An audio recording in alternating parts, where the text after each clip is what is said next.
Durante a queda de luz, voltei cedo e ouvi marido cochichando com a vizinha. Quando o seguro dela pagar pelo acidente, a gente finalmente fica junto. Saí sem ser vista e voltei fingindo surpresa ao encontrá-los juntos. 2 semanas depois, meu celular começou a receber mensagens de voz cada vez mais desesperadas dele. Meu nome é Melissa. Tenho 33 anos. Tudo começou quando saí do trabalho mais cedo. Não porque eu quisesse, mas porque o bairro inteiro teve uma queda de energia no meio da tarde. A empresa mandou todo mundo pra casa, já que os geradores de backup estavam em manutenção. Lembro que olhei pro relógio do carro e eram 3:30 da tarde quando cheguei na minha rua. O céu estava cinza e pesado, típico do outono no noroeste. As folhas alaranjadas cobriam a calçada, e havia um silêncio estranho, daqueles que só acontecem quando não tem eletricidade, e todos os aparelhos eletrônicos ficam mudos. Nem o zumbido dos ares condicionados ou geladeiras. Apenas o vento nas árvores. Estacionei na garagem como sempre faço e entrei pela porta da cozinha. A casa estava completamente escura. As cortinas estavam fechadas e não havia nenhum fio de luz entrando. Lembro de pensar em pegar minha lanterna do celular, mas hesitei porque não queria acordar meu marido caso ele estivesse dormindo. Ele tinha dito pela manhã que ficaria trabalhando de casa naquele dia. Foi quando ouvi. A voz dele vinha da sala de estar, bem baixinha, quase um sussurro. No começo, não conseguia entender as palavras direito. Meu cérebro ainda estava no modo automático, pensando em coisas bobas como se tinha algo para jantar ou se precisava passar no mercado. Mas então fiquei parada ali na cozinha escura, e as palavras começaram a fazer sentido. Ele estava falando com alguém, e esse alguém era ela, a vizinha. O coração começou a bater tão forte que senti como se fosse sair do peito. Fiquei completamente paralisada enquanto ouvia meu marido cochicando algo sobre seguro, sobre acidente, sobre finalmente ficarem juntos quando o dinheiro entrasse. Quando o seguro dela pagar pelo acidente, a gente finalmente fica junto. Essas palavras ecoaram na minha cabeça como um sino. Dela. Ele estava falando de mim. O seguro era o meu seguro de vida. O acidente era algo que eles estavam planejando pra mim. Meu marido e a vizinha estavam planejando me matar. Não sei quanto tempo fiquei ali congelada no escuro. Poderiam ter sido segundos ou minutos. Minha mente estava girando em 1000 direções diferentes. Parte de mim queria acreditar que tinha entendido errado, que aquilo era algum tipo de mal-entendido absurdo. Mas a outra parte, a parte racional, sabia exatamente o que tinha ouvido. Consegui me mover. Não sei como, mas consegui voltar pela cozinha, sair pela porta da garagem e entrar no carro sem fazer barulho. Minhas mãos tremiam tanto que mal conseguia segurar as chaves. Dirigi até uma rua mais afastada e estacionei, tentando respirar, tentando pensar. O que eu fazia agora? Ligar pra polícia? Dizer o quê? Que ouvi meu marido cochichando com a vizinha no escuro? Que eles mencionaram seguro? Isso não era prova de nada. Eu seria a maluca paranoica que estava acusando o marido de conspiração de assassinato baseado em meia conversa ouvida durante um apagão. Fiquei ali sentada no carro por quase 40 minutos, só pensando. E foi aí que uma ideia começou a se formar. Uma ideia fria, calculada, completamente diferente de qualquer coisa que eu já tinha feito na vida. Se eles estavam planejando algo contra mim, eu precisava de provas. Provas reais. E para conseguir essas provas, eu precisava fingir que não sabia de nada. Respirei fundo, limpei as lágrimas que nem tinha percebido que estavam escorrendo e voltei para casa. Dessa vez, fiz barulho. Bati a porta do carro, acendi a lanterna do celular bem forte, entrei pela porta da frente cantarolando alguma música qualquer. Meu marido e a vizinha estavam sentados na sala, cada um numa ponta do sofá, com uma distância respeitável entre eles. Ela segurava uma xícara de chá frio e ele estava mexendo no celular. Os dois pularam quando acendi a lanterna na direção deles. Fingi a surpresa mais genuína que consegui. Disse que tinha voltado cedo por causa do apagão. Que engraçado encontrar a vizinha ali se ela queria ficar pra jantar já que a energia devia voltar logo. Minha voz soou normal, até alegre. Como se meu mundo não tivesse acabado de desmoronar completamente. A vizinha inventou alguma desculpa sobre ter vindo pedir velas emprestadas. Meu marido concordou, todo solícito, dizendo que tinha oferecido chá enquanto esperavam a luz voltar. Eu sorri. Disse que era ótimo termos vizinhos tão amigáveis. Ofereci biscoitos. Por dentro, estava gritando. Quando a vizinha finalmente foi embora, meu marido me abraçou. Disse que era bom eu ter voltado cedo, que tinha sentido minha falta. Beijou minha testa. E eu deixei. Deixei ele me abraçar enquanto minha mente corria com planos e possibilidades, e um terror frio que nunca tinha sentido antes. Naquela noite, esperei ele dormir. Então peguei meu laptop e comecei a pesquisar. Como conseguir provas de conspiração. Como se proteger legalmente. Como agir quando você suspeita que alguém quer te machucar. Li dezenas de artigos, fóruns, até casos reais de pessoas em situações parecidas. Aprendi que eu precisava de 3 coisas. Provas documentadas, proteção financeira e um plano de saída. Nos dias seguintes, comecei a observar tudo. Tudo mesmo. Cada pequeno detalhe que antes passava despercebido, agora ganhava um significado sinistro. Meu marido mudou a senha do celular. Ele nunca tinha feito isso em 5 anos de casamento. Começou a sair mais tarde para trabalhar e voltar mais tarde também. Sempre com desculpas sobre reuniões extras ou projetos urgentes. Recebia ligações e saía do cômodo para atender. Quando eu perguntava quem era, ele dizia que era trabalho, com aquele tom de voz que deixa claro que o assunto está encerrado. A vizinha também mudou. Antes ela só aparecia quando a gente se encontrava por acaso na rua ou no mercado. Agora eu a via caminhando em frente à nossa casa pelo menos 3 vezes por dia, sempre olhando para as janelas, sempre com aquele sorriso pequeno quando me via. Uma semana depois do apagão, fiz uma descoberta que me fez ter certeza de que não estava imaginando coisas. Meu marido esqueceu o laptop aberto na mesa da cozinha quando saiu pra correr. Normalmente eu jamais mexeria nas coisas dele. Sempre respeitei privacidade no relacionamento. Mas aquilo não era mais um relacionamento normal. Era sobrevivência. Abri o histórico de navegação. E lá estava. Páginas e páginas de pesquisas sobre acidentes domésticos, quedas de escada, vazamentos de gás, freios defeituosos, intoxicação alimentar. Cada pesquisa era mais específica que a anterior. Quantas pessoas morrem de quedas em casa por ano? Sintomas de envenenamento por monóxido de carbono. Como acidentes de carro são investigados. Tirei foto de tudo com meu celular. Cada página, cada pesquisa, cada data e horário. Depois fui pros e-mails. Ele tinha criado uma conta nova que eu não conhecia. E nessa conta havia mensagens. Não muitas, mas o suficiente. Mensagens pra ela, a vizinha. Nenhuma era explícita demais. Provavelmente ele era esperto o bastante pra não escrever nada muito incriminador. Mas o tom era claro. Mensagens sobre esperar um pouco mais. Sobre ter paciência. Sobre como as coisas seriam perfeitas quando tudo acabasse. Quando tudo acabasse. Ou seja, quando eu acabasse. Fotografei tudo também. Minha pasta de provas estava crescendo. Naquela mesma semana, meu marido começou a insistir de forma estranha que eu fizesse uma viagem sozinha. Ele nunca tinha feito isso antes. Na verdade, ele sempre foi meio grudento. Sempre quis que a gente fizesse tudo junto. Mas de repente estava me incentivando a dirigir até as montanhas naquele fim de semana, sozinha, pra relaxar. As montanhas. Numa estrada conhecida por ser perigosa no inverno, com neve prevista. Ele mencionou isso não uma, mas 4 vezes em 2 dias. Disse que eu parecia estressada, que precisava de um tempo pra mim, que seria bom pra minha cabeça. Até ofereceu reservar uma cabana pra mim, como se isso fosse um grande presente. Fingi considerar a ideia. Disse que talvez ele tivesse razão, que eu realmente estava cansada. Vi o brilho nos olhos dele quando concordei. Um brilho que me fez sentir fisicamente enjoada. No dia seguinte, encontrei uma garrafinha sem rótulo na mochila dele. Uma garrafinha pequena,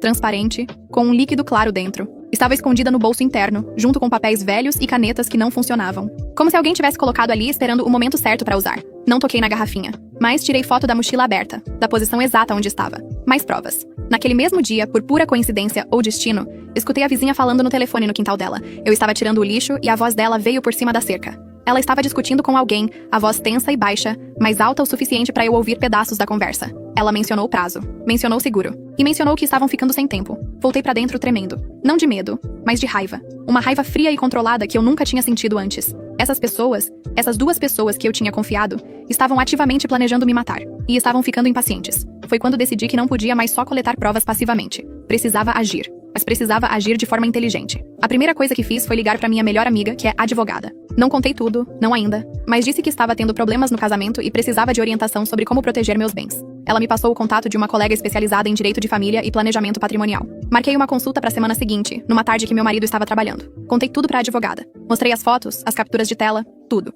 Ela ficou pálida. Me disse que eu estava em perigo real e que precisávamos envolver a polícia. Mas eu resisti. Expliquei que ainda não tinha provas suficientes de que eles realmente fariam algo. Pesquisar sobre acidentes não é crime. Ter um caso não é crime. Eu precisava de algo mais concreto. Algo que os pegasse em flagrante. A advogada não gostou, mas concordou em me ajudar a me proteger legalmente enquanto isso. Mudamos minha apólice de seguro de vida, tirando meu marido como beneficiário e colocando meus pais. Na verdade, fizemos mais que isso. Cancelamos completamente a apólice antiga e criamos uma nova, menor, em outra seguradora. Se alguém checasse, pareceria que eu simplesmente não tinha mais aquele seguro grande. Também reorganizei minhas contas. Tirei o acesso dele das minhas contas bancárias pessoais, alegando pra ele que o banco estava tendo problemas com fraudes e tinha recomendado que todo mundo mudasse permissões. Ele ficou irritado, mas não pôde argumentar muito sem parecer suspeito. Transferi dinheiro silenciosamente para uma conta que ele não conhecia. Organizei documentos importantes numa caixa de segurança. Atualizei meu testamento. Tudo isso em menos de uma semana. Mas a parte mais importante do meu plano era conseguir prova real, irrefutável. E para isso, precisava de tecnologia. Comprei 3 câmeras minúsculas, daquelas de segurança residencial que se conectam por Wi-Fi. Instalei uma na sala de estar, escondida dentro de uma planta artificial na estante. Outra no quarto, disfarçada dentro de um despertador. E a terceira no meu carro, apontando para o painel e para os assentos da frente. Configurei tudo para gravar continuamente e salvar na nuvem. Mesmo que eles descobrissem e destruíssem as câmeras, as gravações estariam seguras. E então, comecei a provocar situações. Não de forma óbvia, mas comecei a criar oportunidades para eles falarem livremente. Comecei a sair mais, dizendo que tinha compromissos depois do trabalho, ou nos fins de semana. Deixava eles sozinhos em casa, ou dava tempo para ele visitar a vizinha. Ao mesmo tempo, fazia questão de ser extra carinhosa com meu marido. Preparava jantares especiais, perguntava sobre o dia dele, até sugeria programas de casal. Tudo pra ele achar que estava tudo normal, que eu não suspeitava de nada. Foi difícil, talvez a coisa mais difícil que já fiz. Fingir amor por alguém que está planejando me matar. Sorrir pra alguém que me quer morta. Mas eu fiz, porque precisava. E funcionou. 5 dias depois de instalar as câmeras, consegui ouro. Eu tinha saído dizendo que ia encontrar uma amiga pra jantar. Na verdade, fui até um café a 3 quarteirões de casa e fiquei lá, assistindo a transmissão ao vivo da câmera da sala pelo meu celular. Eram 7:30 da noite quando a vizinha apareceu na porta. Meu marido deixou ela entrar e os dois foram direto pra sala.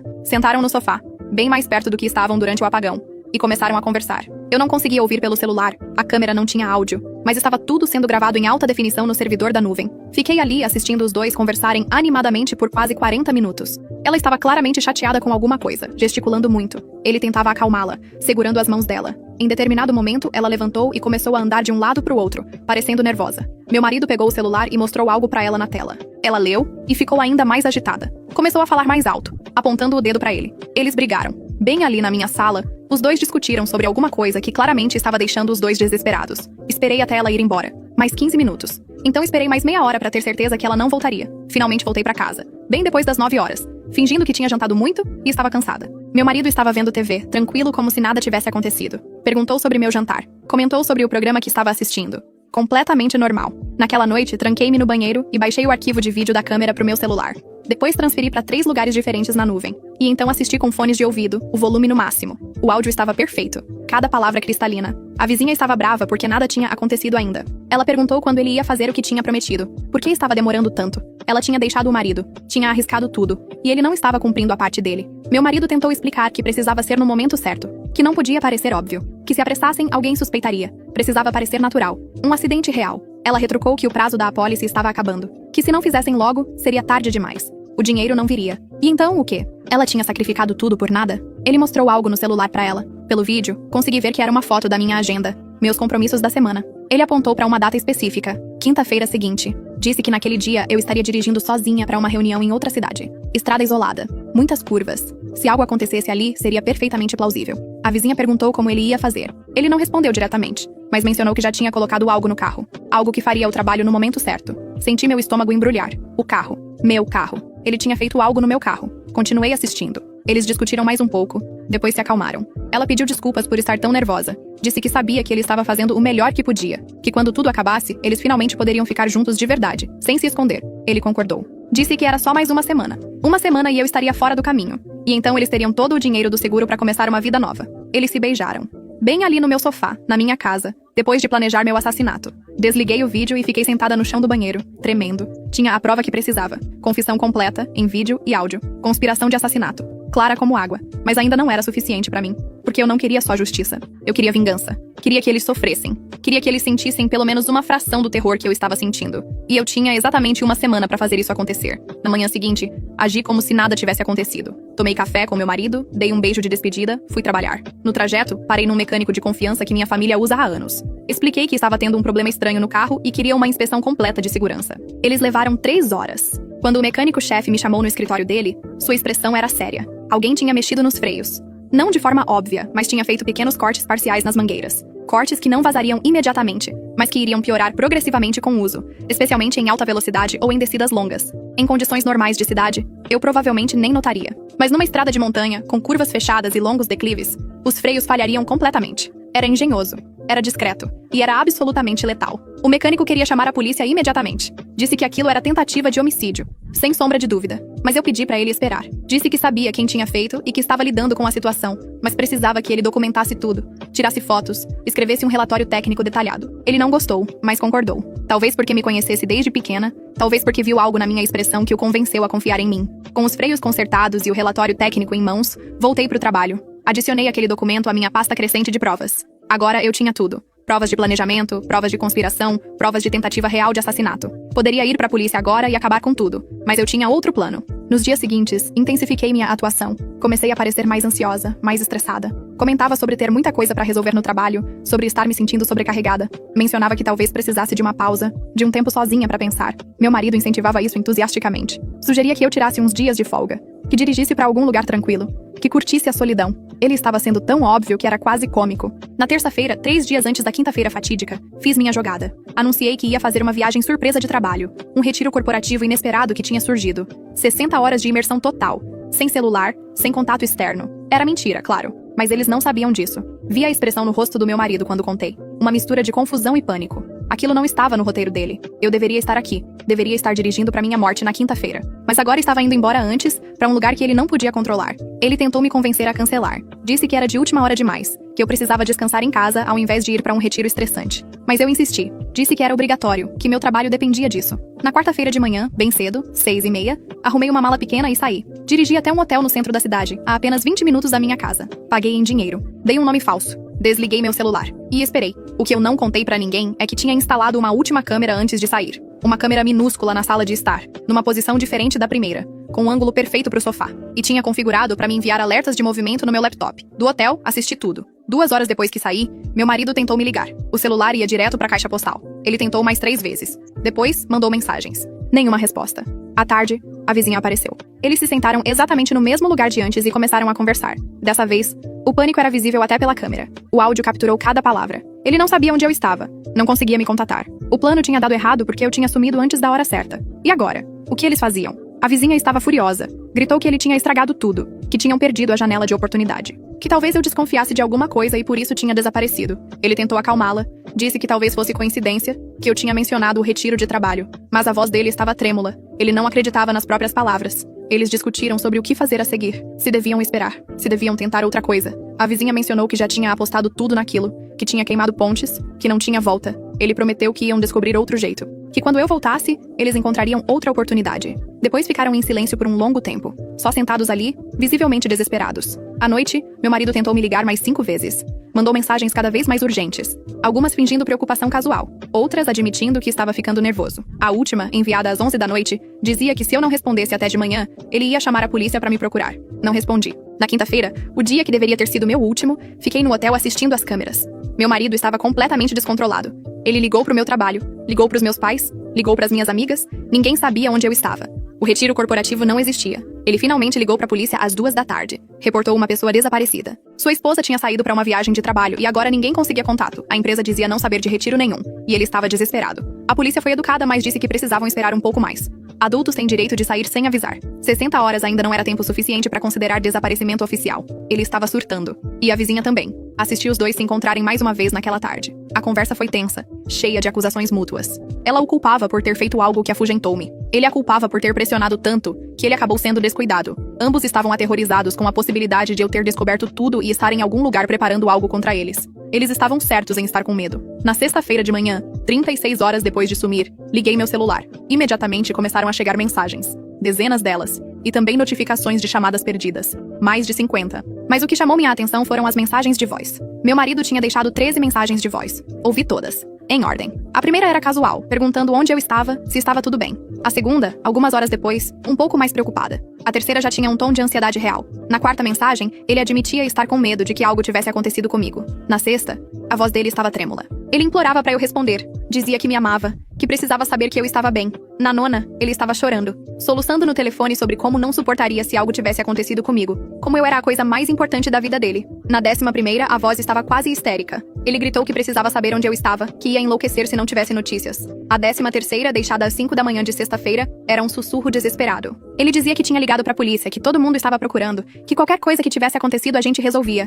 Mas por favor, eu precisava voltar pra casa. Quanta ironia. O homem que planejou me matar estava desesperado porque eu tinha sumido. Mas eu ainda não tinha terminado. Na sexta à tarde, finalmente enviei uma mensagem, curta e simples. Dizia que estava bem, que o retiro tinha sido mais intenso do que esperava, e tínhamos ficado sem sinal, mas estava voltando para casa naquela noite. A resposta dele foi instantânea. Alívio, alegria, ansiedade. Disse que estava louco de preocupação, que mal podia esperar para me ver. Voltei para casa às 8 da noite. Quando entrei, ele me abraçou com tanta força que quase não consegui respirar. Disse que tinha pensado que nunca mais ia me ver, que tinha tido pesadelos horríveis, que eu nunca mais podia fazer aquilo com ele. Eu retribuí o abraço. Disse que sentia muito, que não imaginava que ele ia se preocupar tanto. Prometi nunca mais desaparecer assim. Por dentro, estava sorrindo. Um sorriso frio e amargo. Porque agora eu tinha ainda mais provas.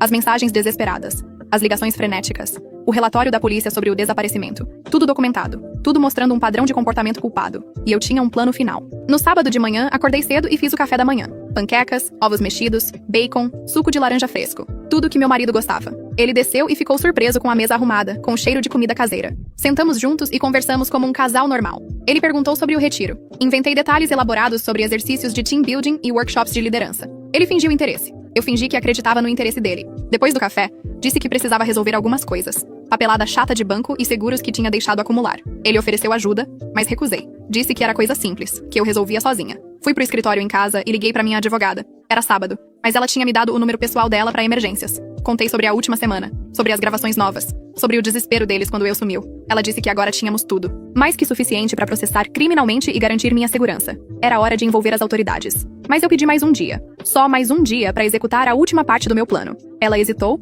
mas concordou.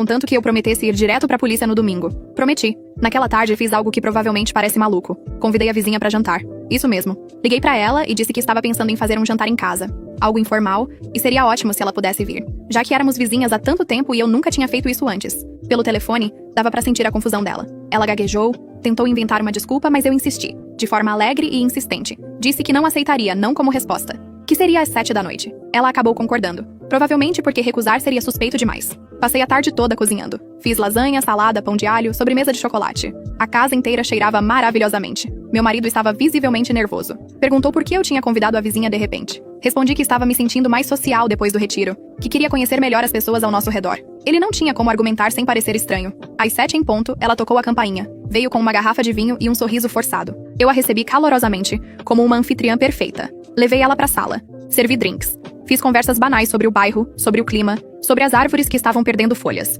O jantar foi surreal. Os 3 ali sentados à mesa. Eu, meu marido e a mulher com quem ele planejava me matar para poder ficar junto. Conversamos sobre tudo e sobre nada. Sobre filmes recentes, sobre política local, sobre a eleição para conselho comunitário. Eu estava radiante, sorria constantemente, fazia piadas. Elogiava a vizinha, tocava carinhosamente no braço do meu marido. Agi como a esposa mais feliz e mais ingênua do mundo. Os dois estavam completamente desconfortáveis. Mal tocaram na comida. Trocavam olhares rápidos quando achavam que eu não estava vendo. Mas eu via tudo. Depois do jantar, quando servimos sobremesa na sala, finalmente fiz minha jogada. Comentei casualmente sobre como tinha sido estranho quando meu celular ficou sem sinal durante o retiro. Como meu marido tinha ficado tão preocupado. Como era reconfortante saber que ele se importava tanto. A vizinha murmurou algo educado sobre como devia ter sido assustador para ele mesmo. Então eu disse algo que fez os dois ficarem paralisados. Mencionei que estava pensando em atualizar nosso seguro de vida, que tinha conversado com um agente recentemente e percebido que nossa cobertura estava desatualizada. Na verdade, estava pensando em aumentar bastante o valor. Afinal, nunca sabemos o que pode acontecer. O silêncio que se seguiu foi delicioso. Meu marido finalmente perguntou com a voz estranha por que eu estava pensando nisso de repente. Expliquei, com a maior inocência, que depois de sumir por aqueles dias e ver como todo mundo ficou preocupado, percebi como a vida é frágil, que acidentes acontecem, que precisamos estar preparados para o pior, que se algo acontecesse comigo, queria ter certeza que as pessoas que eu amo estariam bem cuidadas. A vizinha inventou uma desculpa e foi embora 10 minutos depois. Disse que tinha uma dor de cabeça súbita. Nem tocou na sobremesa. Quando ela saiu, meu marido ficou inquieto o resto da noite.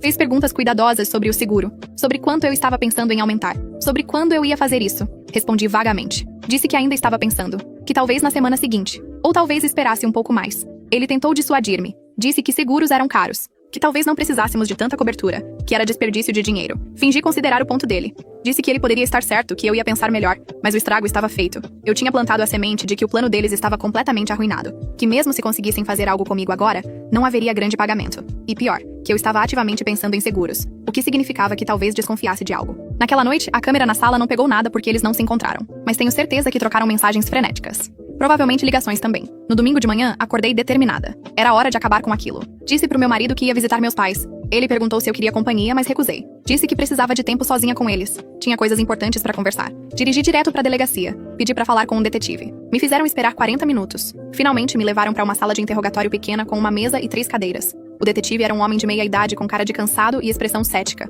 Provavelmente pensou que era mais uma esposa paranoica com ciúmes do marido. Até eu começar a mostrar as provas. Coloquei meu laptop na mesa e abri a primeira pasta. Mostrei as capturas de tela do histórico de navegação, as pesquisas sobre acidentes fatais, envenenamento, freios defeituosos. A expressão dele mudou. Passou de cético para atento. Continuei. Mostrei as mensagens de e-mail entre meu marido e a vizinha, os trechos sobre esperar e ter paciência. Depois coloquei os vídeos. Primeiro o da discussão deles na sala, onde falavam abertamente sobre o seguro, sobre o prazo, sobre fazer parecer um acidente. O detetive se inclinou para frente, assistindo intensamente. Então mostrei o relatório do mecânico, as fotos dos freios sabotados, a análise técnica explicando exatamente como aquilo teria me matado se eu tivesse dirigido na estrada de montanha. Por último, mostrei a cronologia completa. Cada peça de evidência datada e organizada. Um caso completo, pronto para ser apresentado. O detetive ficou em silêncio por um longo momento depois que terminei. Então chamou outro detetive. Depois um terceiro. Os 3 assistiram tudo de novo. Finalmente, o primeiro detetive me disse que aquilo era um dos casos mais bem documentados de conspiração para assassinato que ele já tinha visto. Que eu tinha feito o trabalho deles. Que eles iam agir imediatamente.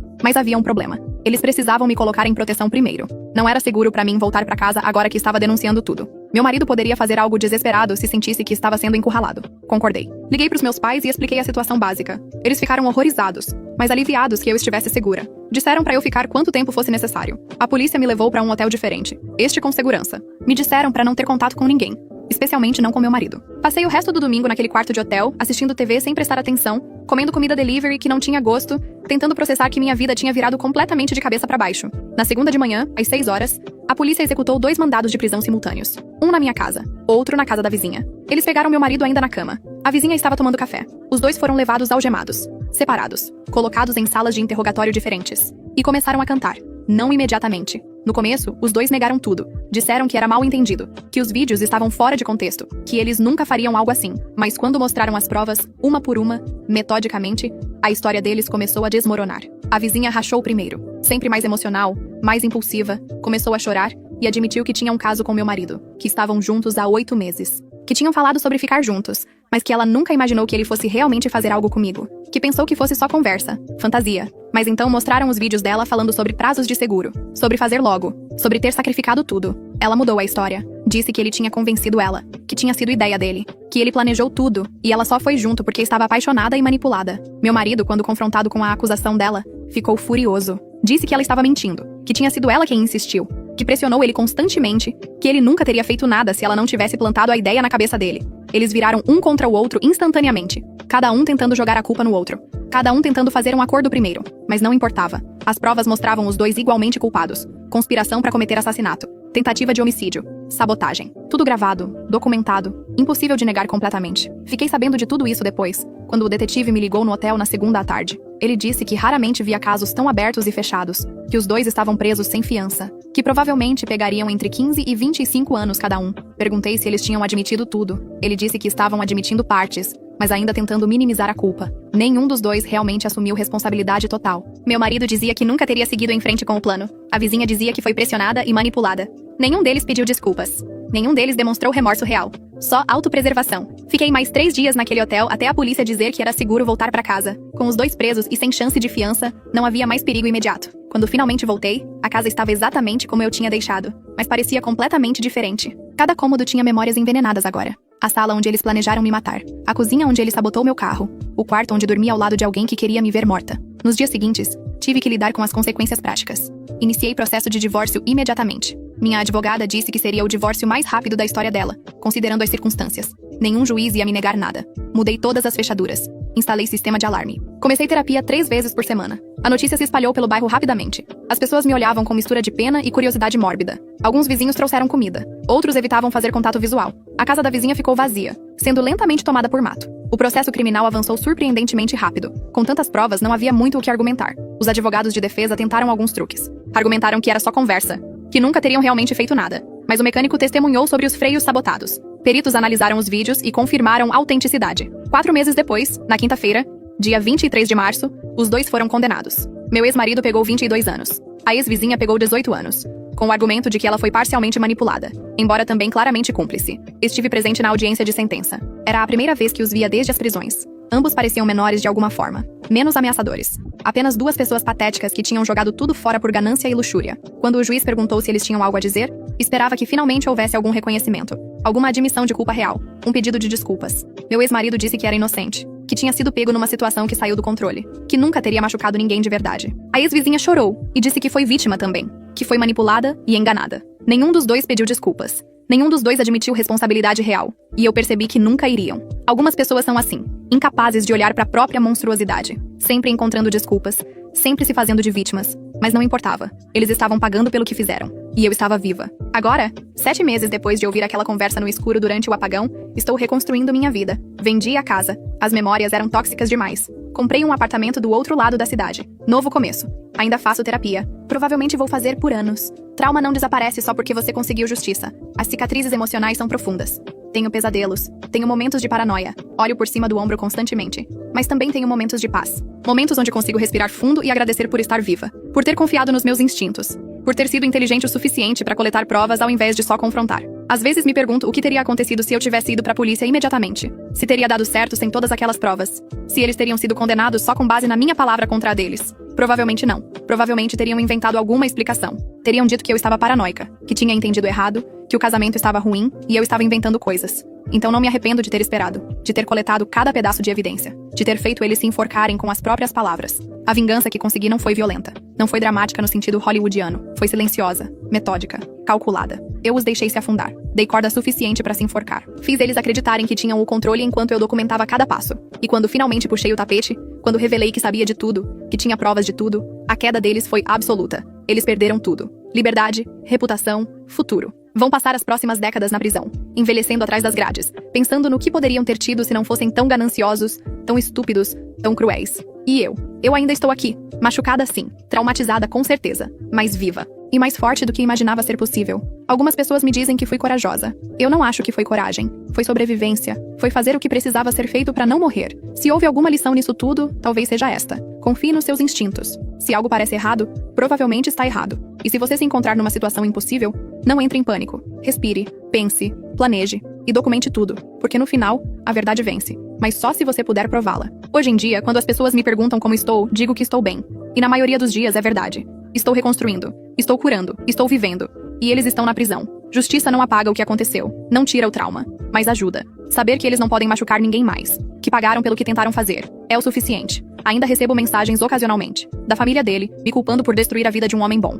De amigos dela dizendo que eu exagerei. Bloqueio todos. Não devo explicações a ninguém. Eu sei o que aconteceu. A polícia sabe. A justiça sabe. E eles, na solidão das celas, também sabem. Mesmo que nunca admitam. E você, se estivesse no lugar dela, o que faria diferente? Deixe seu comentário.